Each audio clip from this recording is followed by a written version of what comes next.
आज मैं अपने प्यारे प्यारे व्यूवर के लिए बहुत ही मज़ेदार और बहुत ही यमी दूध रबड़ी की रेसिपी लेके आई हूँ। Summer special episode 4। तो चलिए देख लेते हैं ये मज़ेदार दूध रबड़ी हम किस तरह से तैयार करेंगे। बिस्मिल्लाहिर्रहमानिर्रहीम। अस्सलामुअलैकुम। शागा ऑफिशियल व्लॉग्स में खुश आमदीद। उम्मीद है कि आप सब खैरियत से होंगे और मेरी दुआ है कि अल्लाह आप सब के रिस्क में बहुत बहुत ज़्यादा बरकत अता फरमाए। चैनल को अभी तक आपने सब्सक्राइब नहीं किया तो सब्सक्राइब कर लें, बेल आइकन को प्रेस कर लें। इससे मेरी हर नए आने वाली वीडियो का नोटिफिकेशन आपको सबसे पहले मिलेगा। वीडियो अच्छी लगे तो वीडियो को लाइक और शेयर करना ना भूलिएगा। तो चलिए वीडियो स्टार्ट करते हैं। सबसे पहले मैंने यहाँ पे एक बाउल लिया है, इसमें मैं ऐड करूँगी 2 टेबलस्पून तुकमलंगा। इसमें मैं ऐड करूँगी पानी 1 कप। मिक्स कर लेना है। अब इसको हमने 15 से 20 मिनट के लिए एक साइड पे रख देना है। नेक्स्ट मैंने यहाँ पे फिर से बाउल लिया है, इसमें मैं ऐड करूँगी 2 टेबलस्पून वनीला कस्टर्ड पाउडर। इसमें मैं ऐड करूँगी 1/2 कप पानी। अच्छे से मिक्स कर लेना है, कोई भी गुठली नहीं रहनी चाहिए।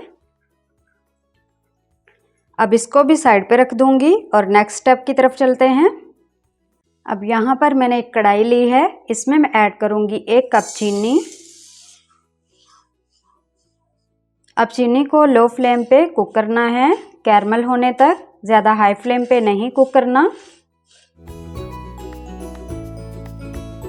यहाँ पे चीनी को कुक होते हुए तकरीबन 1-2 मिनट हो चुके हैं, तो आप देख सकते हैं ये कैरमल होना शुरू हो चुकी है। तो इसको ज़्यादा हाई फ्लेम पे नहीं कुक करना, बस इसी तरीके से मिक्स करते जाना है।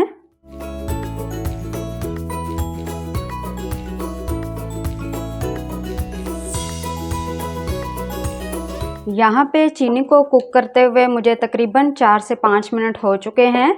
तो अगर आप चीनी कम पसंद करते हैं तो इसमें से 2 से 3 टेबलस्पून निकाल सकते हैं। मैं आपको 2 लीटर दूध की रेसिपी दे रही हूँ, तो उसके लिए ये चीनी परफेक्ट है, क्योंकि हमने इसमें बहुत सारी चीज़ें भी ऐड करनी है, बर्फ़ भी ऐड करनी है, तुकमलंगा भी ऐड करनी है, तो इसीलिए चीनी इतनी ही काफ़ी होगी। तो यहाँ पे चीनी हमारी अच्छे से कैरमल हो चुकी है। इसमें मैं ऐड करूँगी 2 लीटर दूध। आहिस्ता आहिस्ता करके ऐड करना है, चीनी को साथ साथ मिक्स करते जाना है, कोई भी इसमें गुठली नहीं रहनी चाहिए।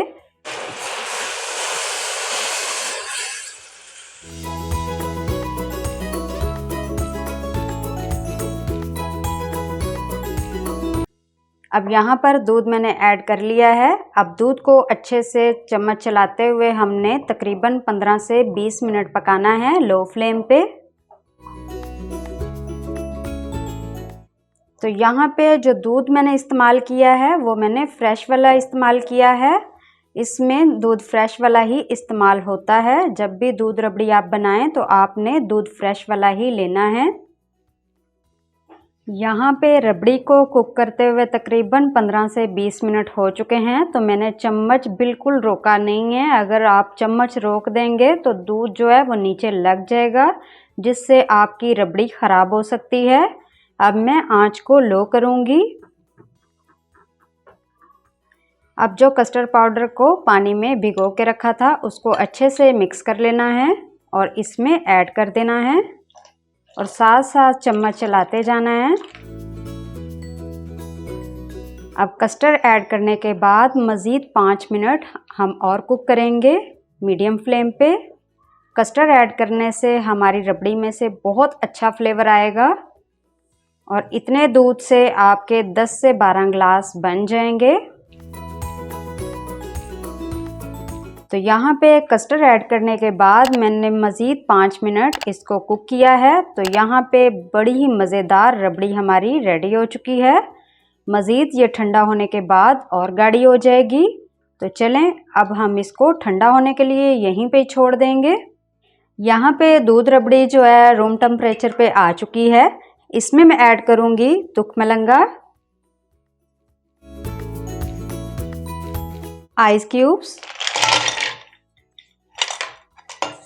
चॉप किए हुए बादाम हस्बे ज़रूरत, चॉप किए हुए पिस्ते, सभी चीज़ों को मिक्स कर लेंगे। यहाँ पे बहुत ही टेस्टी और बहुत ही मज़ेदार दूध रबड़ी हमारा रेडी हो चुका है। ज़रूर इस रेसिपी को बनाइएगा, आपके घर वालों को बहुत पसंद आने वाली है। तो चलिए अब मैं इसको सर्व करती हूँ।